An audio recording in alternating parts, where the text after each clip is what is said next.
We're just gonna talk about Bethesda and how horrible it is. It's not that big of a deal. It's not like they can send, Okay. assassins as ninjas. We're gonna Okay. send ninjas. Okay, the little funny will be in there beginning I just recorded. Yeah. But Bethesda's not gonna hurt us. oh yeah.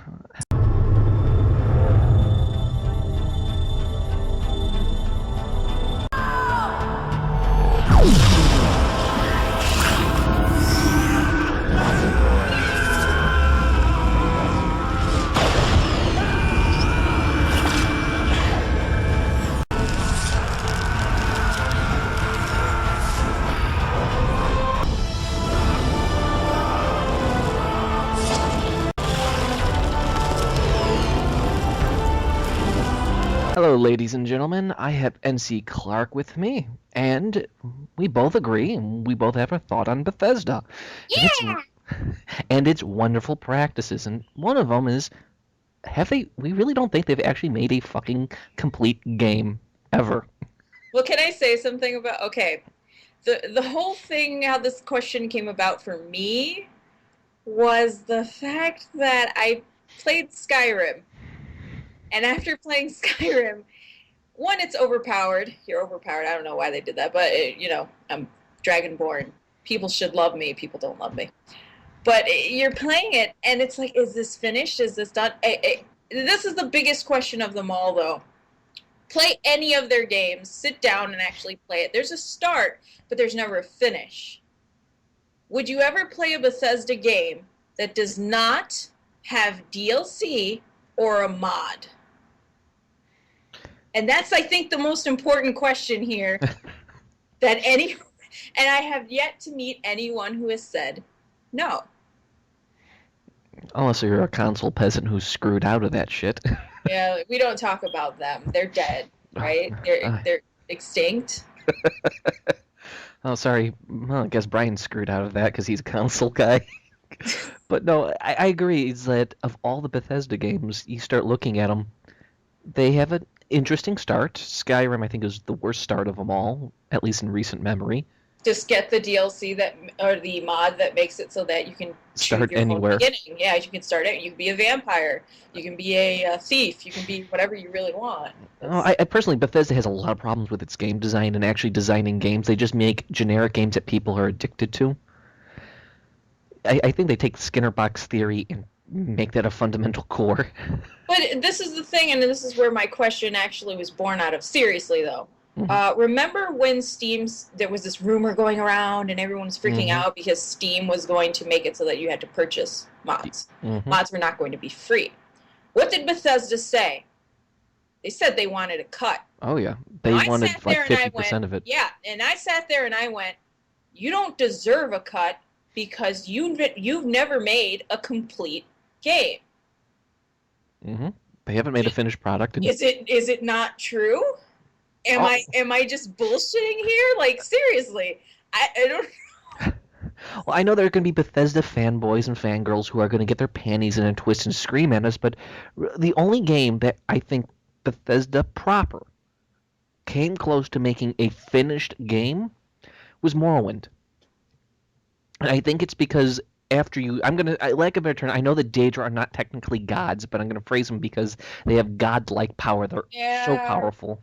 But you defeated a Daedric prince, you stopped him from fucking up Morrowind, and you could not properly go anywhere from there, and the story had been written to that end, but it still left a feeling like there should be more because you did kind of throw the whole religious system up in order, and you were the Nervarine, and you were trying to kind of reorganize things, but not like in this big sense of like, okay, I'm going to fix everything. It was just like, yeah, you kind of screwed the pooch. You really threw up their culture up into the arms. The mountain's really fucked up. It's probably going to explode.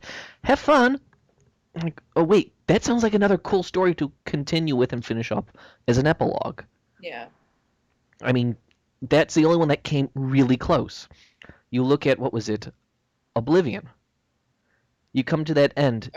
People watching, there will be spoilers.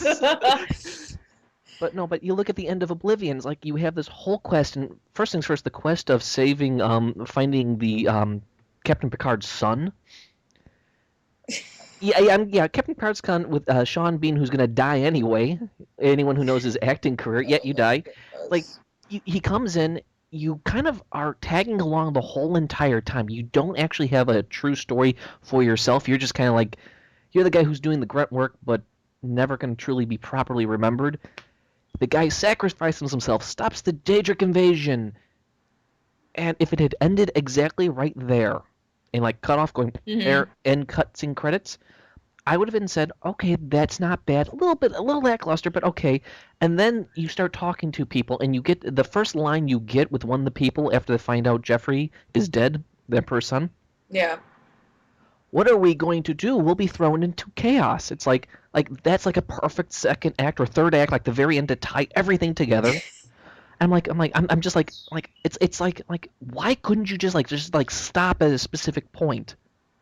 It's like you just had to go that like 5 minutes extra, and it leaves it a completely different taste in your mouth. And it's like, and then if you didn't do any of the side quests, you're like, well, I just saved the world.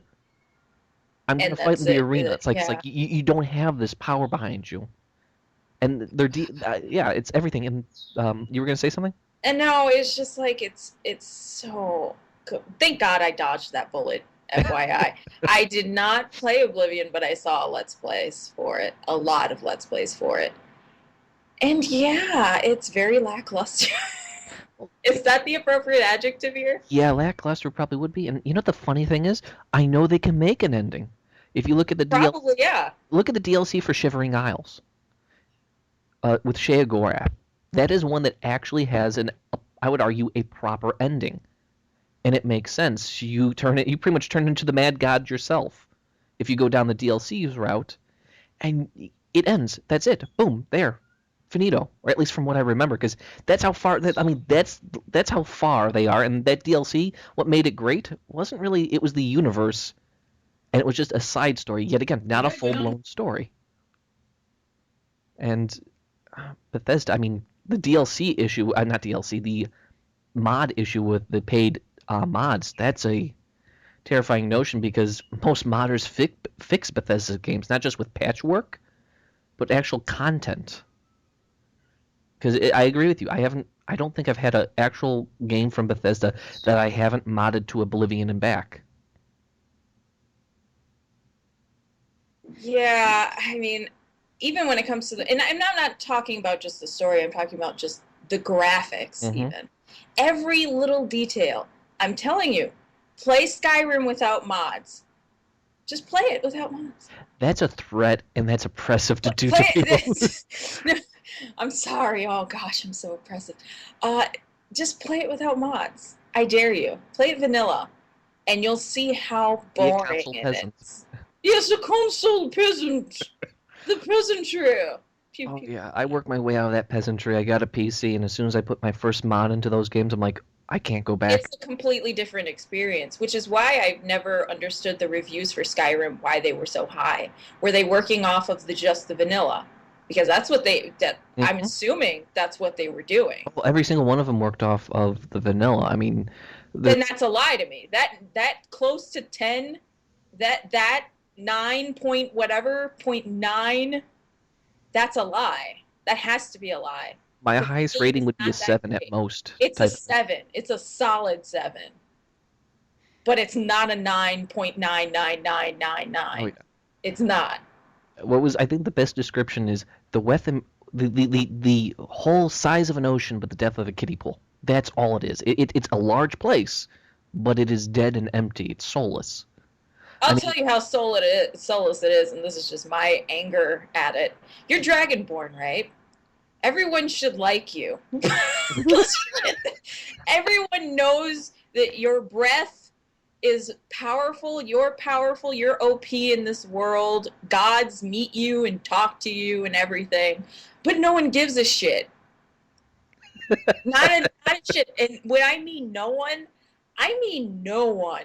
I mean no. I try to talk to the ladies, try to flirt with them and stuff. And every single woman in Skyrim is mean to me.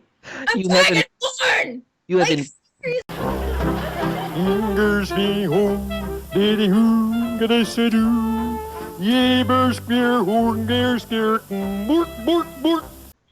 Stop it. Don't, I'm Dragonborn. I can blow her into, I opened a portal, probably to Oblivion, and she's not impressed. This is like the game that's so close to life. I can, So close to life. it's close to life. Ladies don't like me in real life either. But anyway, I mean, you're really overpowered in that game. And I like, we were talking about this earlier. I like what you said about just the gods. You just meet them. Like missions and quests, you just out of nowhere, you go to Falkreath and you just see a dog. And you're like, well, talk to the dog, or what do I do? Some guy lost his dog. I think that's how it starts off. And you find the dog, find out the dog of a Daedra or the best friend of a Daedra, then you work your way through there. But it's like you just see things that are supernatural, but anyone can basically, if you walk past there, if anyone walked past, they would see them too. Mm-hmm. Yeah, and then this is the thing is I look through Bethesda's whole track record. I mean, I can't get any of the old ones to work, and I've only played that at a buddy's house from years ago. But I mean, Oh, I'm looking at Oblivion. You had those shrines to go to. yes. And each of one of them had their own little people. They had their own little culture there, and they were at a certain level. They would appear there. But Mm. here's the other thing: is that not all the shrines would be appearing there. So you actually had to do it, and those quests for each one of them. You may have been speaking to a god at times, but they would treat you like you are an insignificant bug, like you are. Shit. Like shit. Oh Like yeah, women of Sky treat you. yes, exactly. And Shit. I mean, the Oh, biggest thing is that each quest was like this intricate personal thing about them. yes. And then you look at Skyrim from Oblivion. You're talking. You can easily talk to almost every single god, and they treat you like a champion off the bat, like patting you on the head. I'm like, this doesn't make this literally makes a setup for an ending almost impossible because you got all these conflicting ideas and theories. Even the dragons, now that you mention, even the dragons, when you spoiler alert, you talk to dragons. Well, everybody knows dragons talk, duh. So so everything and Well, here's the thing. There's only one of them that makes sense. Is that the first dragon you talk to? yeah. And I mean, he taught the Greybeards how to use the Thu'um. Okay, that makes sense that he's going to treat you somewhat like an equal, but at the same time, he does test you. He's the only one that actually gives you a little bit of a pushback because his whole line was something like, "When we talk, it's like battle, and our words are another form of battle Yeah. between us." It's like, okay, that makes sense. You have to have this give and take. But it's like, I mean, and I think that's the other thing is like when we do with any of Bethesda's works, when they do this give and take, when you actually have to invest in the characters you interact with, have to do a pushback and force you to gain an ending, it feels like you feel powerful. And I think that's the other thing when it comes to Morrowind, why it was so like why I say that's the closest one to an actual ending.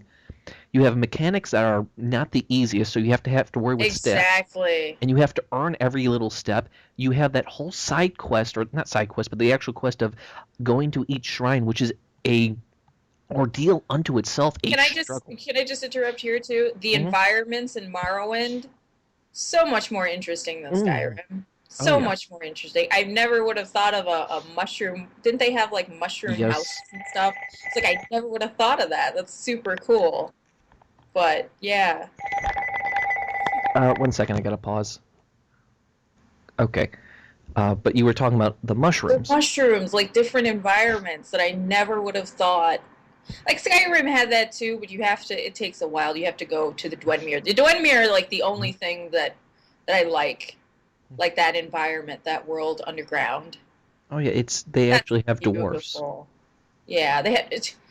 Let's put dwarves in quotes because I know, technically lore-wise, they're they're elves. elves. Yeah, technically they're elves. All they met was the giants, and when they met the Oh, giants, they saw them small, so they called them dwarves. And it's like, yeah, I know the lore enough of it's like, but it's like that was what made it so powerful. It's like, and what they did to take one cliche, they don't work well with magic, but they did the right thing.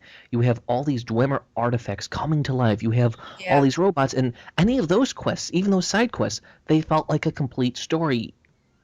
And the whole main quest didn't feel like a complete story. They should Like, have just focused on. That's my personal opinion. I really loved that story of the Dwemer, mhm. and they mysteriously vanished. Are they dead? Where are they? Are they in an alternate dimension where, you know, Bethesda actually makes a full-fledged game? We don't know.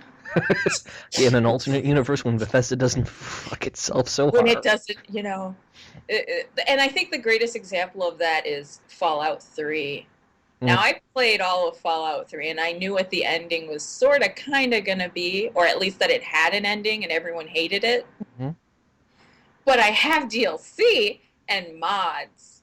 So I thought that would just be the biggest band aid to cover up this mess that Bethesda created. And it did for the most part, but that ending, I could see why people were mad. Mm.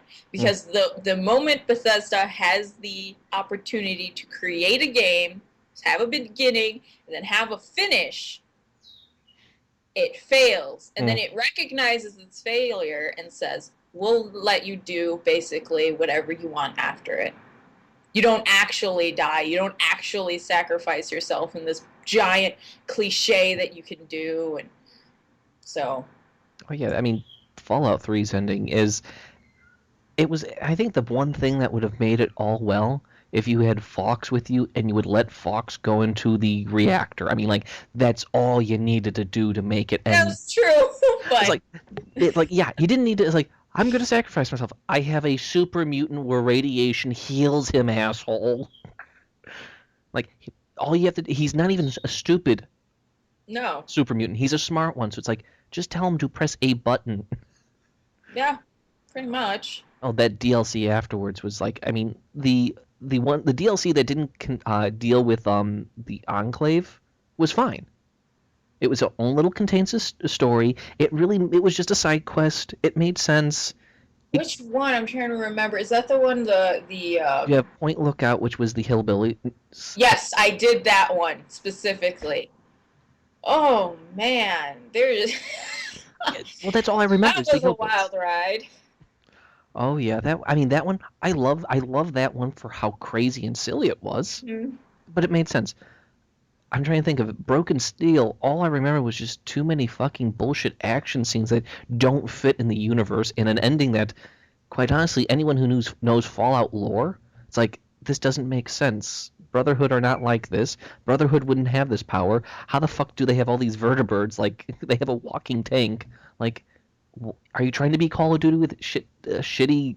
I'm guessing that's what it was. That's my bet, but And that's the problem is I know I beat it, but I can't even remember the ending. Like that's how to me like that's how like how much it sticks out how bad it is because most endings it's like they have to be you have to do something right or something's extremely wrong and like that one all I remember is like okay you beat the Enclave yay like I'm beating something that first things first should be able to wipe the whole entire wasteland of the DC area like it pretty much that's the weirdest part of it all. I'm trying to remember. Wasn't there a supercomputer that could have done it before? oh Didn't they have? They have. the supercomputer was the president for Was the the president? Yeah, but like that story, the main that was part of the main Mhm. story, and this DLC, I don't. I know that's the reason why A we're. lot of things didn't make sense to me, and I think that one was one of them. I think the other reason why is like the Fallout 3. Anyone who knows the Fallout universe realizes they tried to blend Fallout 1 and 2 as the storyline for 3. And Bethesda has one really bad tendency with its game design when they're trying to make really good in-depth stories. They have this tendency to flip between ultra good and ultra evil. Like there's none of this. There's very few middle ground. When you look at Fallout 3, you have the mustache twirling villains of the Enclave that they're going to kill everyone Yeah. with a FEV virus, where quite honestly, all they have to do is walk out of the bunkers and just obliterate them because you have power armor more advanced than the Brotherhood of Steel. Mm-hmm. And then you have the Brotherhood of the Steel, where the goody two shoes that's going to defend everyone. Where, well, aren't you just supposed to be collecting technology and aren't you supposed to be like kind of like we don't trust you? That doesn't make sense for like this whole group of people going we're going to protect technology and fuck all the savages. Oh, let's help the savages. Like, wait, what? Like this doesn't make sense. Like in one, it's like just because the elder in charge feels that way, you have all these other people who would go, excuse me, technology people, that's more important than these fucking hillbilly retards who are gonna kill Yeah, each that other. doesn't. And it's like, Ugh. yeah, when it comes to that ending, it's like that's the other thing. Is like they don't build enough in their world to make anything fully functionally make sense. I mean, you did have the Brotherhood outcast in Fallout 3, but the problem is the only way you could get their kind of resolution was to have, I think, Point Lookout, which was the virtual reality DLC. Let me remember. That sounds so familiar right Yeah, now. you get pretty much put in an egg. Yes, yes, I remember Yes, that. yes, I exactly. remember that, and that was really, really weird. And it's like, I mean, you're going through it, and then after you finish it, because all I remember is like convincing him to go back to the Brotherhood, the original Brotherhood of Steel. Exact. Yeah. But it's like, I'm like, that didn't even make sense. There was no even closing. It's like, well, we fucked up. Let's go back. I'm like, why would it's like a child's idea of ending. It's like, oh, we're all back together, goody happy two shoes. Like, these endings don't function. These endings don't coalesce and make sense.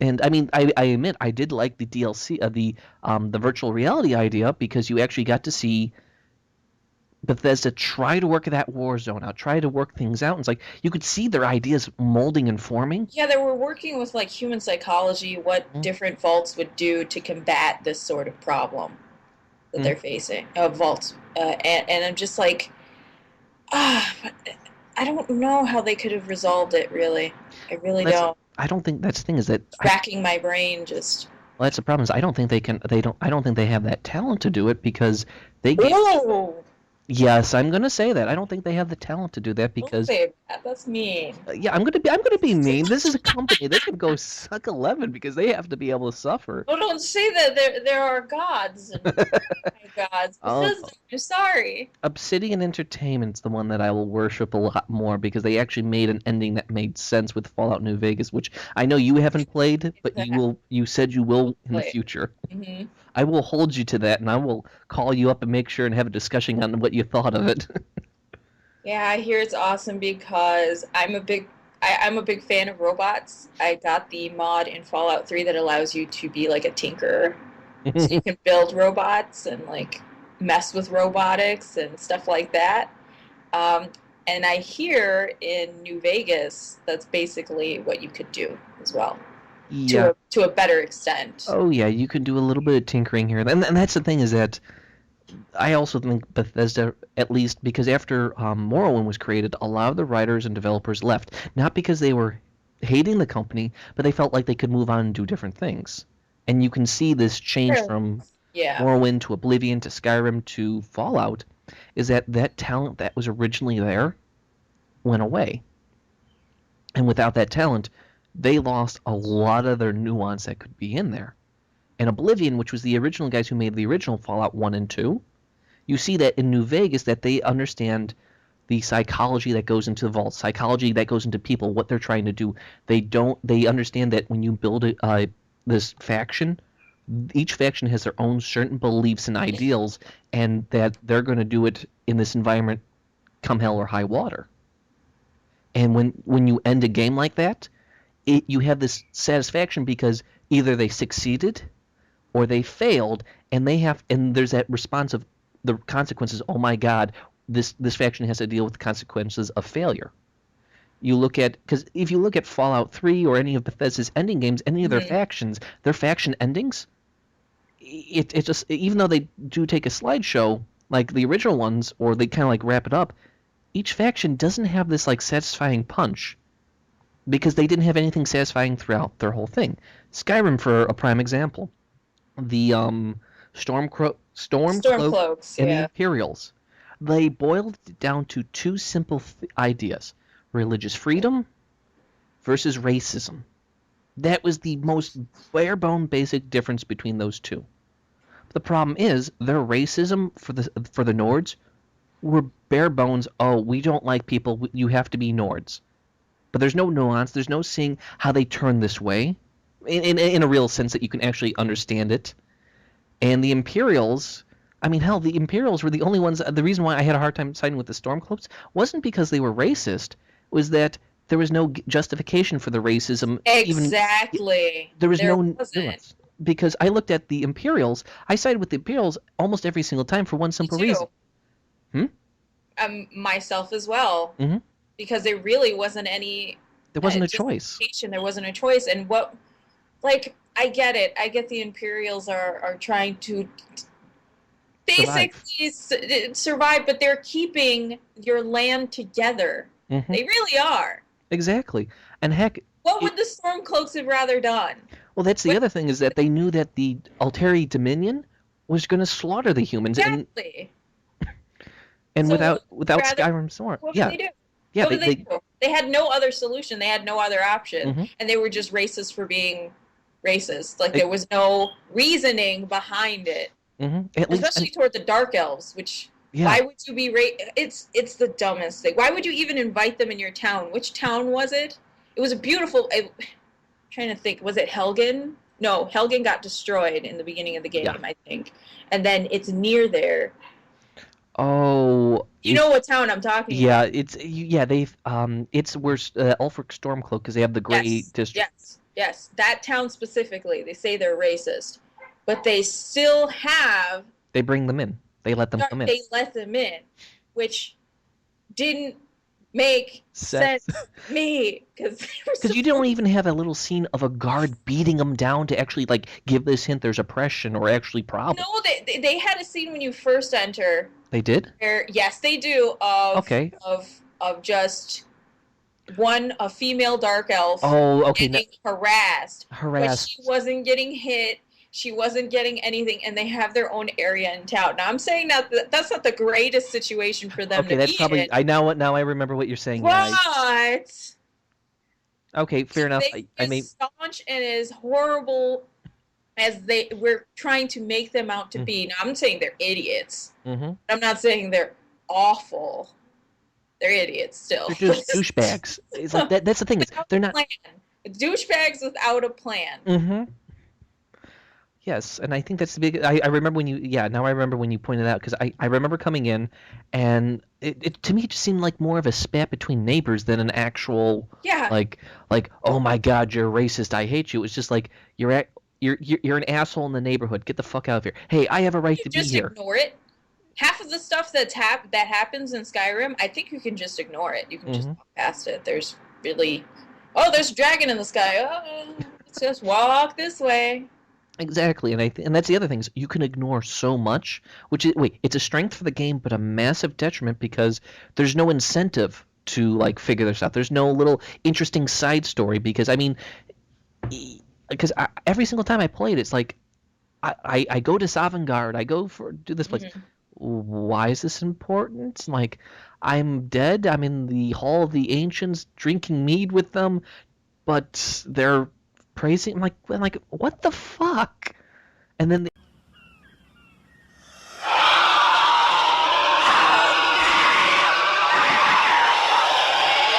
Still working on it right now. I did the DLC, mm-hmm, the vampire one, mm-hmm. where you hang out with that vampire chick. Let me just say right now that that vampire chick, I love how I'm calling her that. Mm-hmm. I'm such a misogynist. That vampire chick is a cool character. She says some really funny stuff.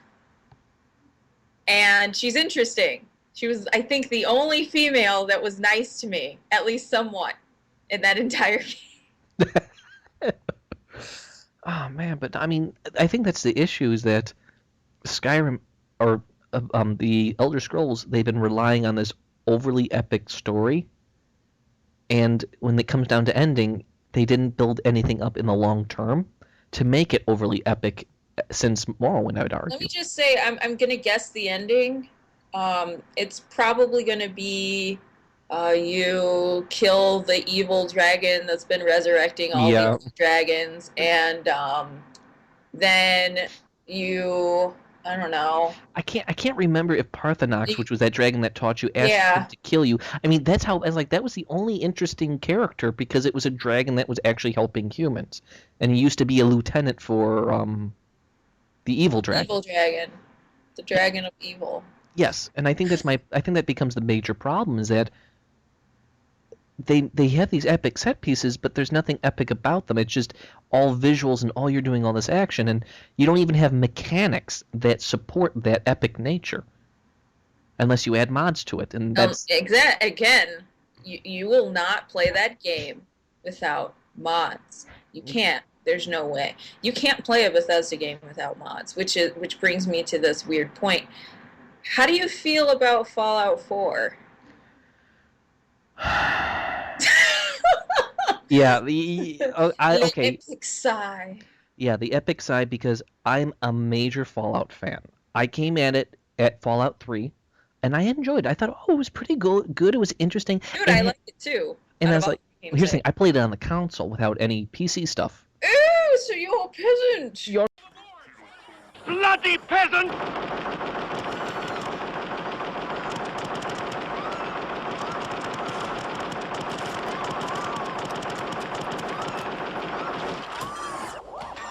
Then I went back and I found out, oh, they have Fallout 1, 2, and Tactics. Got it on Steam, played the fuck ton out of it. I loved it, and then I'm like, okay, Fallout 3 has its problems. It seems to be the worst of the batch, and then New Vegas came out, and it was like, oh, because that one, it knew what to do with Fallout. And when it comes to Fallout 4, I think it will be a bad Fallout game, a horrible Fallout game, but an average game in general. Because Bethesda has shown itself in the Fallout universe, it only knows how to do the window dressing of Fallout, but not the nuance what makes Fallout Fallout. But isn't that the one where he'll have dialogue? He talks now. Oh, You talk now, I thought. yes, you do talk now, and And you can be a female. you could be Or there from the beginning. shush shush shush. It's diverse. It's diversity. You gotta accept it. Oh, wow. My heart. And no, but they actually Dagger. featured that at the whatever Yeah, convention they were. Expos. Yeah, the expos.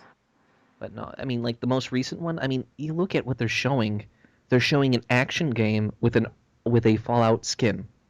That's the extent of it. Yeah, I could see that. And here's the thing: I'm trying to give it the benefit of the doubt for one simple reason is that it may do something good. It may have one mechanic that does so much good to save it, but what were their advertisements? You can build your own place in this world. You can make a trading caravan Mm-hmm. and all I'm thinking is, are you pulling a Stefan Molyneux or Peter Molyneux or something like that from Fable? Like you're gonna promise us everything? It's like I've been lied to enough times. I've seen your track record. Did you just say Stefan Molyneux? Yes, I said Peter Stefan. Molyneux? Yes, or Stefan Molyneux. That's a compliment. Never mind, that shouldn't be said. Yeah. Did you see his Godux, whatever, his tapping game? I love everybody. Just stop listening to this now. Go look at his video where he explains the game. He explains the mechanics. He's just tapping, but he uses different words for tapping. It's the most brilliant thing I've ever heard of him. Just, oh, you can select here, and then you can click here. It's just a fucking app, basic finger touching to screen. Like he's using different stuff. Like,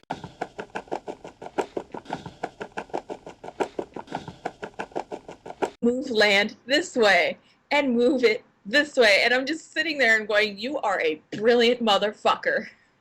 You are amazing. And if I was an idiot, I would buy that. Oh man, but no, I mean I think that's the issue. When it comes to Bethesda's work and talent and track record, after 2001, which was when Morrowind came out. I think so. That was the last good game they had. And here's the thing: this is not me with nostalgia goggles on. I remember when I was younger, I played Morrowind, and I'm like, this is okay. I put it down. A couple years later, I came back to it. I think it was right after I played Oblivion, and I really loved Oblivion. And as I start playing, I'm like, oh. You might be the only one in the planet at that time. Who did that? Yeah, I'm a weird freak. Loved Oblivion. I was like, I liked Oblivion. I thought it was really good, and I think the reason why I liked it so much was because they were giving me an environment that actually felt somewhat alive. Oh, Okay. Yeah, I can see And that. I mean, I'm look at the time period. This For was that first, time, yeah, for yeah. that time period, it was the first one it did an RPG open world, and it was an action version of it. And here's the thing, you did have a significant amount of RPG effects that were necessary to play the game. You needed to level up your character. You had to think on how you upgraded yourself. You also had to think on what weapons to focus on. You had to worry about your armor degrading. You also here's the other thing is you could start playing as a class from the beginning of the game. Yes. And when you combined all of that at that time, that was very fun. And when you start playing the story, you actually have a lot of decent, interesting storyline quests. I one of them I really enjoyed, which I thought was a really fun one, was the Fighters Guild in Oblivion. I come back later on and I played it with a lot of mods to smooth out all the issues. Again. Exactly, that's the issue. But you play that side quest, they're having to deal with a competitive mercenary band, and you find out they're evil people. They're killing. They're taking drugs to pretty much stim them up and kill people. I mean, my first thought is, holy crap. That makes sense. That tension, that fear, that, oh my god, this is happening. You have to go and attack. You have to do this. There's that sense of tension. There's that sense of world building. I don't really remember the mages, but then again, I very rarely play mages in those games. I play a hybrid, or I play stealthy, or I kind of stick away the mages because I found out the one time I played it, I just started shooting lightning bolts and fireballs, and too many people died. Dude, OP. That's what I played in Skyrim. I wanted to make my character around Doctor Strange. So so I was like a necromancer magic user, and I'm OP. Oh yeah, I am that's. amazing. But the ladies still don't love me. But I think that's the biggest issue is that when you build a game, when Bethesda has to build a game, they think in small parts and then they connect them together instead of thinking of the overarching theme and tone. I think the moral of this whole conversation is they make a really nice canvas. Mm-hmm. And they have to acknowledge they make a really nice, I think they do, they make a really nice canvas. But everyone else is, the modders, thank you so much. We're not worthy! We're not worthy! We're not worthy! We're scum! We suck! I mean, Let's be very, very clear here. they fix the game. You fix a lot of the problems I had with the game. Without you, I wouldn't even play the game. I couldn't play the game.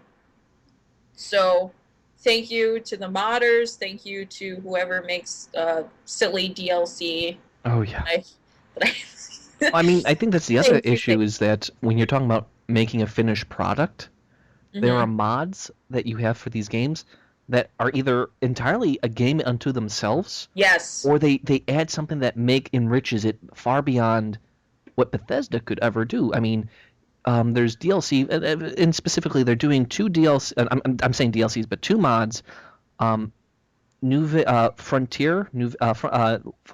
Frontier, and Fallout New Vegas Lone Star. I think those are the two of them.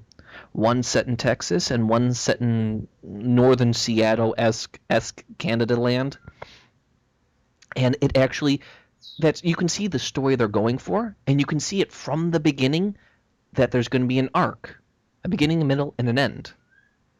And each one of them understands the core themes and tones of what the game is.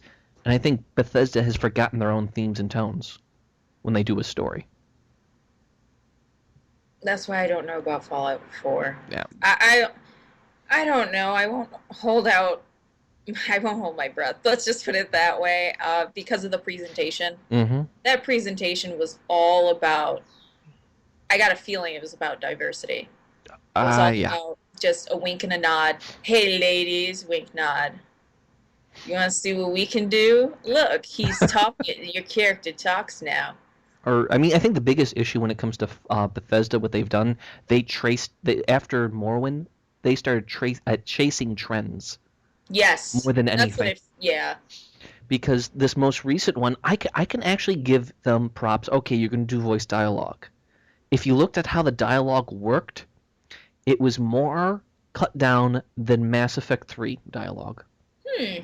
Because when you see it, you have the 4 buttons to press. Yeah. And they're talking, oh, we're going to have complexity.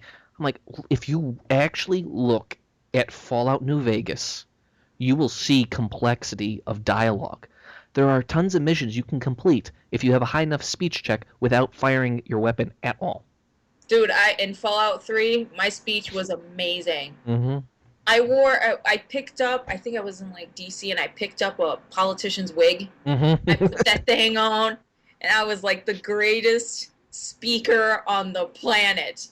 At least what's left of the planet. Oh yeah. So, Well, that's the issue. Is like when you build a character, Bethesda has taken that ability to build a character, a specific thing that you're going to do, out of the equation.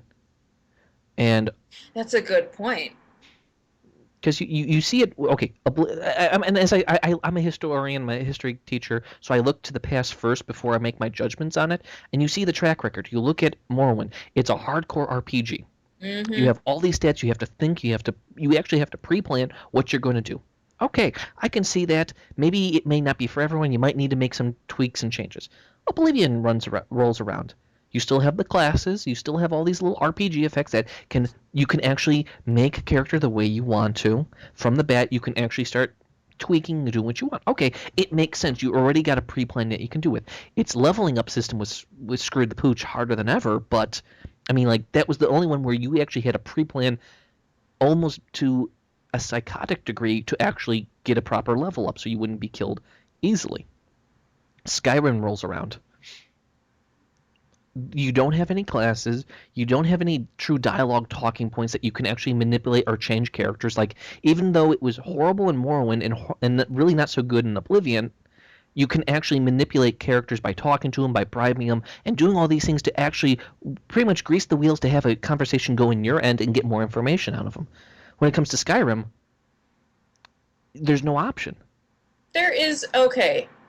Yeah, there is an option to bribe. I'm trying to think of all these situations that I've been in where speech is actually, and isn't that like a skill you can It's put supposed to points be a into? skill, but all I can I remember. never put points into that ever. Well, here's the thing with that skill. For the most part, here's the thing. I can't remember now that well Oh, because wait, yes, it did. Now I remember. It's bartering. yeah, but the thing is, that's only most of the time that's only done with the NPCs and the shop owners having more money. Yeah. But that's the thing is like those conversations I'm talking about for a normal average person. No, I know what you're talking about. I'm just trying to see where they tried to at least get some sense of that, and I can't see it. Mm-hmm. Even when they created a specific skill for that. Exactly. That's weird.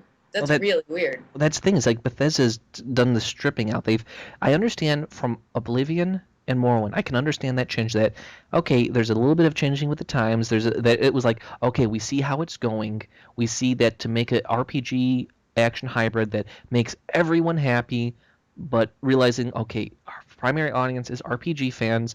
We're going to change the action around, but we're going to still keep the core of what a Bethesda game is and an RPG game is, which with the ability of choice, ability to create classes, the ability to actually pretty much from the beginning choose a role you want to play and go along with it. When Skyrim hits, you don't have a role anymore. Your Would you say it's not an RPG? Are you one of those people? Those people? Okay. Oh, okay. This is another conversation, but I mean, there's like a few like linear line of RPG games. There's solid RPG, RPG action, sorry, RPG with action elements, RPG action game, action RPG, and action game with RPG elements. It's like it goes down that line. It's a long line if you think about it, and there's variations in between, but those are the four essential pillars of an RPG, like a modern, like the gambit you can run. And in this game, at least in my opinion, when it comes to Skyrim, it breaches very, very close to the action with RPG elements. It's almost completely an action game. Yeah. But because they have perks, because they have a level up system, because you actually have to put stats in there, and it's not even a robust stat system, it's starting to really stretch that idea of an RPG. Has anyone tried to just not put any points into anything Uh-huh. and play it? Yeah.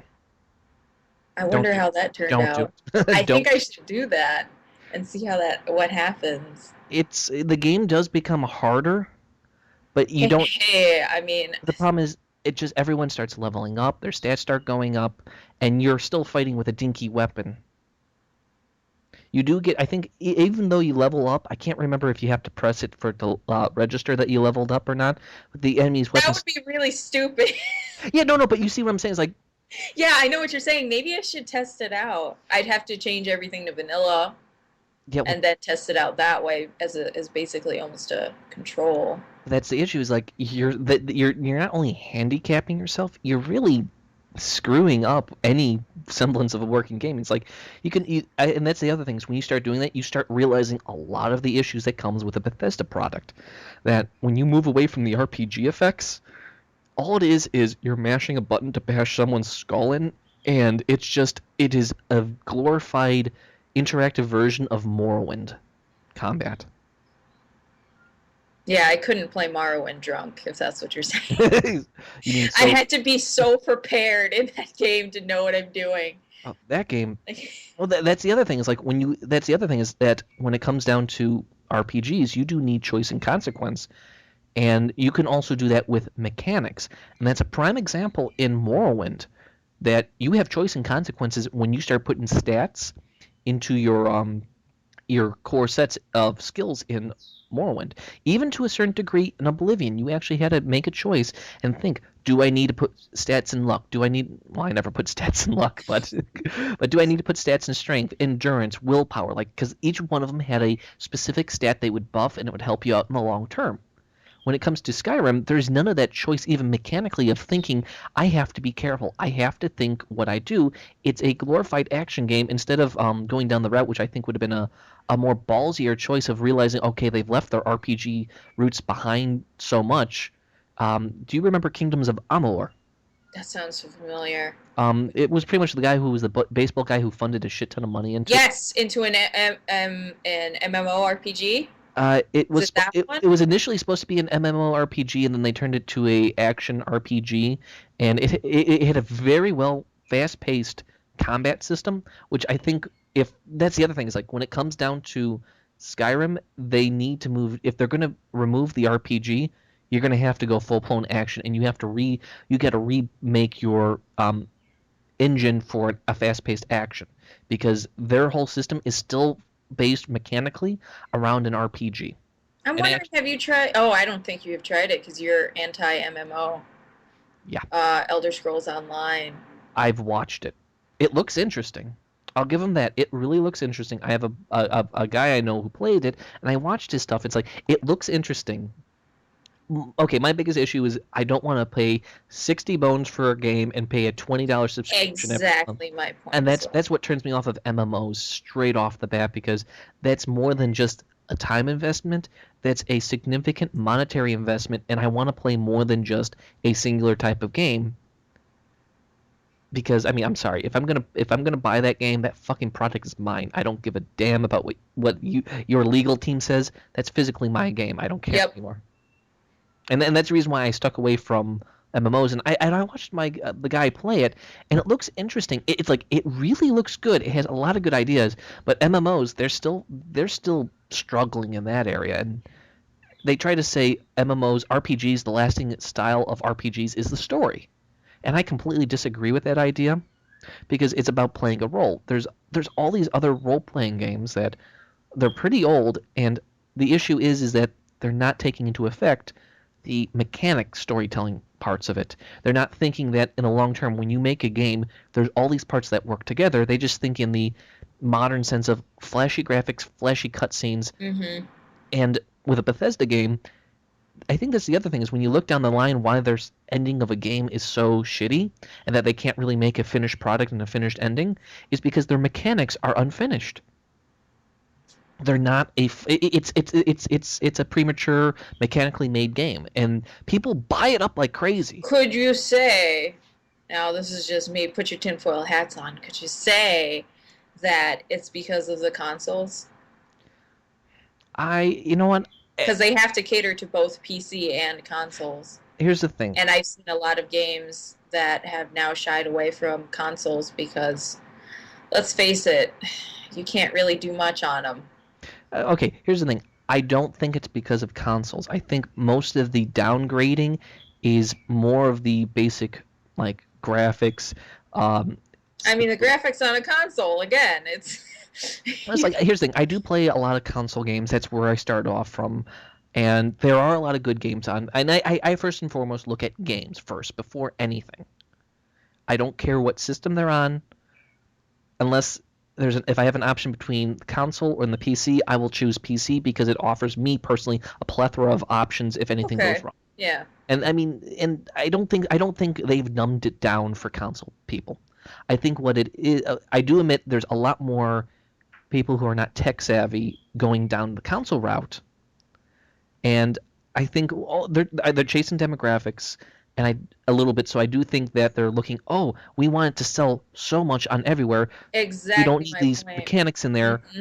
But at the same time, they're going down the route of bigger graphics, bigger environments instead of looking at what makes great games great.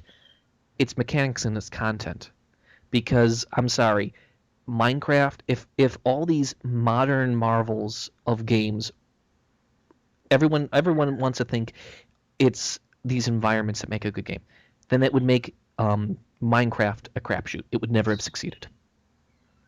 And that's another game that doesn't have an ending, but that has. But then again, the mechanics for that game and its minimal story is not about an ending. It's about what you do with Exactly. it. That's what I was gonna say. It's basically about the environment and creating stuff. It's not really. And It's that's where not Bethesda made has for an ending. exactly Bethesda's game style and mechanics are all focusing towards a linear path beginning end. Everything is revolving around that, and they don't follow through with it.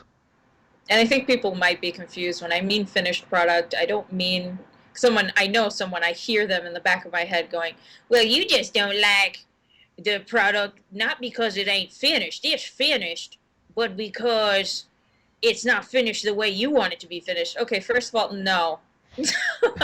Because I can say right now, there are games that are finished. And, okay, Bioshock. Mm-hmm. Bioshock is finished. System Shock, finished. System Shock 2 Bingo, it's finished. Yes. Oh yeah. finished. Um, Bioshock Infinite, finished. Did I like it? No, but it was finished. Actually, that's a prime example. That's. I think that's the distinction that many don't want to make, and I think that's the other issue with a lot of these games, especially from Bethesda. They don't want to step on toes. They want to have everyone have that happy feeling at the end, like they didn't waste their time. Because a game that here's the thing, it's not meant for everyone. You have Spec Ops: The Line. It's not for everyone. Mechanically, you could argue it has a lot of problems, but its ending is meant to be a punch. Its mechanics are meant to punch you in the gut to make you get shocked with it. You won't be enjoying it, but it will be engaging you, and it will turn off people because it's not giving them a pat on the head that you're doing so good. Yeah. Bethesda has gone down that route, patting you on the head. I'm trying to think. There's a couple other games I've played that the ending I hate, but it makes complete sense story wise. Red Dead Redemption's another one. When is that going to come out for PC? Oh, I've been begging for that for years. Oh, But no, but Red Dead that needs to come Redemption. out on PC. Oh yeah, but Red Dead Redemption, I hated what they did at the ending, but it made sense. So I'm not gonna go. Well, you didn't end it the way I wanted to. You ended it the right way. The story made sense. It connected. It did everything. Okay. And you want me to spoil it because I know you have you. Sure, I don't care. Okay. I'm not that big a crazy person about spoilers. Okay, but pretty much at the end of Red Dead Redemption, this whole story is you're going on getting redemption. You're working for the federal government, and they at the very end betray you once you kill the rest of your gang. They kill you in cold blood. Sweet.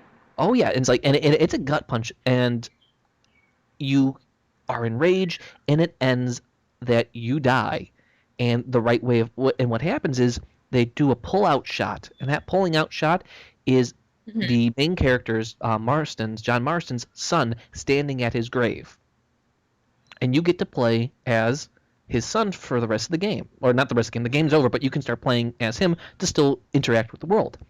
Oh. That's Okay, not bad, Jack actually. is a prick. I hate how they made him, but he makes sense the way he is because he's annoying. He's a little bit of pretentious knob, but it has a couple themes and tones I would argue for. But at the very end, you have this little epilogue that you can continue if you want, which wraps the story up neat in a neat package. You can hunt down the federal agent that guns your father down and get your Hmm. revenge and kill him. And ends in the cliche as you gun him down, you turn around, you're walking towards the screen, and it goes Red Dead Redemption, and it ends.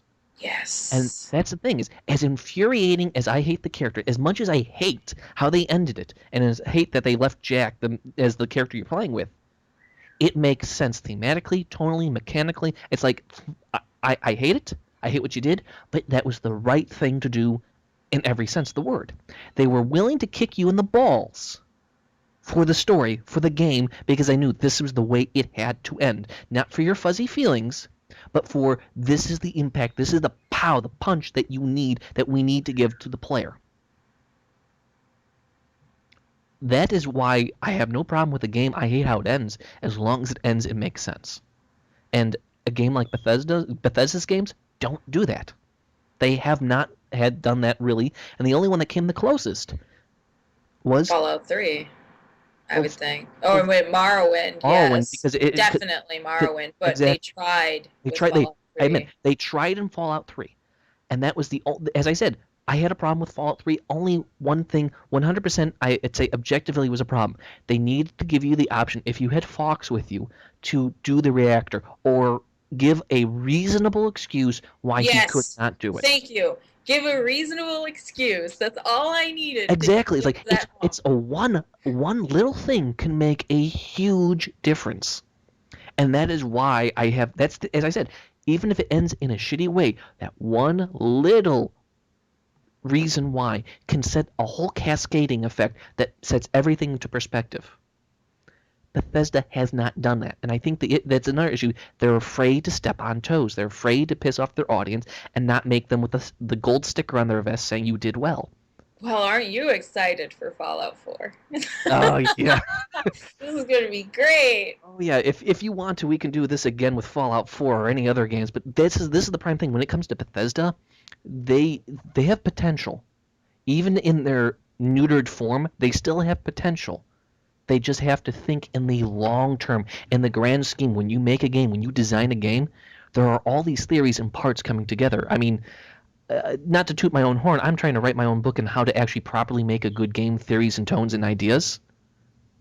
And I look at these games and I try to look at what's its failing, what's its success, and I also try to look at the context of okay, this sold well. Why? Is it because it Exactly. was a series or is it because of X, Y, and Z?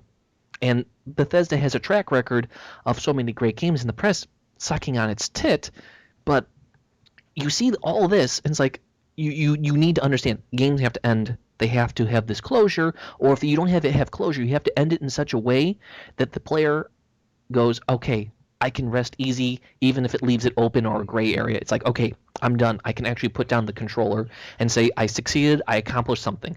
May not like it, I may hate it, but I accomplished something. Like, again, Bioshock Infinite. Mm-hmm. That's a great example of that. I didn't like the ending. I didn't like the game all that much, Mm-hmm. but It had a lot of I, problems, I but did something. the ending was like, I'm like, that was the only game I sat there and I had no emotional tug on my heart. It was like, Yeah, I'm like, okay, you made a average mechanical game. You had a story that's average and best. It was trying to be smart, and you ended it like, I'm glad you ended it, but I think you could have done so much better. It ended, and it was like you had much to do. You did have good ideas and tones and themes and tones, but you didn't go the full mile. You didn't go that extra step to go, bam, to kick you in the gut and go, oh my god, this is painful. I mean, another good series that this is why I'm trying to point out games that really had some really good endings. Not Metroid, Metro, 2033 and Metro. oh my goodness. Metro 2030. Is that the first one? That's the first one, Yes, right? that's the first one. Oh my. You Oh, just triggered me, dude. oh, were You just you? triggered me. Did you hate that one? I don't know why, but I totally did. I'm triggered. I'm triggered. I'm triggered. I'm triggered. I get Hate that one? know why, but I totally did. And I'll tell you why. I went through so many glitches in that game. Okay, I didn't go through a single Serious glitch. glitches. I didn't go through a single glitch, so You didn't that's go through a single. It's your white. Check your privilege. no, my cis white Has to privilege. Get be. it right. I'm a Oh shitlord. yeah, I have to sorry. have that cis white privilege. I don't. Between the weird glint that I kept experiencing with my gun, between the you're holding. Okay, do this next time you ever play it. Everyone just listening, do this. Hold your lighter and hold your clipboard at the same time and start running. It is the funniest thing you'll ever see in the Herpty derpty derpty derp. He runs so hysterically. And there was a scene where you're going through the sewer. Mm-hmm. And you're just walking through. There you can hide in between like giant holes in the walls and everything. You just go through. There was a point at which I found the line where you cross Mm-hmm. and the monster or the alien jumps down from the pipes above. So I moved backward because I was freaking out. He jumps back on the pipes. And this just keeps going back and forth. I go back and forth. He jumps up and down. It's the worst. The aliens were stupid. The ending. You're going to talk about how great the ending was? Which ending? Because there was like 2 of them, I think. I got both of them. You got both of them? Yes. I got both of them too, but I'm just sitting. I got the savior one first. Oh my gosh, I didn't. Okay, that explains everything then, because okay, I love stealth games. I suck at them, so I'm extra careful. So I'm like, I'm gonna walk past you without seeing me. Oh, I'm gonna sneak around. It's like that's where and I think that's the issue, is that's where the tension came from. And that's probably why I loved it so much, is that I'm taking my time, I'm sneaking through, killing some Russians, killing some Nazis, killing some Reds, going through there. Okay, I finally get through. And I've saved all these people. I've sacrificed the ammo to save these people. I've done all this to be a hero. And at the very end, this monster's coming at you. I'm like, oh shit, the Dark One's going to kill me. And it's like at the very end, I start realizing, oh my god, it was trying to communicate with me. But that's such a cliche. I mean, it's a cliche. Oh yes, it is a major cliche. And that's the thing, is that at least in that ending, here's the thing, even in that ending, I could still let the bombs hit. It didn't force me to say, oh, you learned your lesson. You could still go, oh, fuck you, mother. Yeah, that's true. And that's why I didn't mind it so much, is that it allowed a little bit of subtlety at the end, and it was one that, here's the thing, with that, I'm actually reading the novel. Okay. And it actually is really good. And it's actually how I would perceive a real post-apocalyptic world to happen, with a little bit of that fantasy edge to it. I'm saying fantasy because these monsters would never be created, because everything would just die and we'd be screwed anyway, but... Hey, one can dream. Oh yeah, one can dream. And wait, I did like it. I do think the original one's superior to Last Light, because Last Light turned into a full-blown action game from the beginning. Kill the Reds! I'm like, oh god, please don't. But it was like, but here's the thing, the ending, as I said, the ending felt complete. You felt everything connected together, even if you didn't like the ending. I will accept that. I'm just prefacing my entire experience. Well, there's no problem with hating the game, because there's nothing wrong with hating a game, be it a good game. But at least it was finished. Yes, exactly. It's like you either left going like this, fuck the Dark Ones are dead, or fuck you, the Dark Ones are dead, bitch. It's the same thing, only there's an exclamation point. Well, the thing is, you can even have the Dark Ones alive, but it's like... Yeah. But that's the thing, is like, you did have that choice, and here's the thing, it didn't beat you over the head with it. And it left, and you also had enough hints throughout the game to be good by the con guy, and there's a little bit of subtlety in the missions. When one of the missions where you first see him, he starts killing people without you noticing it. And that's the other thing. It's like, he actually, and there's a lot of philosophical notions behind this, and it was taken by the Russian author, and a lot of their works, anything that's made from them, they usually have themes and tones and philosophies put in there in questioning the state, because they could never do that in their country, ever. Yeah. Pre or post communist era, even during the czars. And that's the reason why it's like you start noticing these little things in there. And then that's the reason why I loved it so much, is that were you running and gunning, or were you sneaking in that one? I tried sneaking, and then I just stopped. Okay, I was about to say, because if you do sneak relatively well in there, you'll start noticing those things because that subtlety, it's mechanical based. If you're good at stealth, you'll notice those subtle things because it's allowing you to take it in bit by bit and to hear the conversations. But if you go guns a-blazing, it makes sense. Those conversations are not going to happen. Also, if you ever want to try it, do get the Redux version because it makes the stealth a lot better. Okay. I Thanks for would the heads suggest. up. Here's the thing: on Steam, when it's on sale for like $10, if you want to waste that amount of money, go right ahead. But I mean, like I loved it. I understand it's not for everyone, and I think that's the other thing is that Bethesda is trying to do the biggest issue. They're trying to make it for everyone. I mean, they have to try to sell it somehow. I don't know how they would have. Well, here's the thing: Yeah, I don't know. look at Dark Souls and Demon Souls. They're selling to a specific audience, and they're selling like gangbusters. That's true. And that's the thing is like they need to realize, okay, we need to sell to a RPG fan base. Now, which RPG fan base? That's where the wiggle room goes from. And I think that they learned well. They should learn from their past, realizing what made these games a colossal critical and cultural success, and take inspiration from there, and make a fucking ending. Okay, I think we're probably running. Do you want to end it I here? was just about to say is I think we're running out of Steam's buttons. Like, thank you guys for listening. I have NC Clark with me, the Uber shitlord who's gonna kick my ass and drag me to deal with sluts soon. But I'm gonna say thank you everyone, and good night.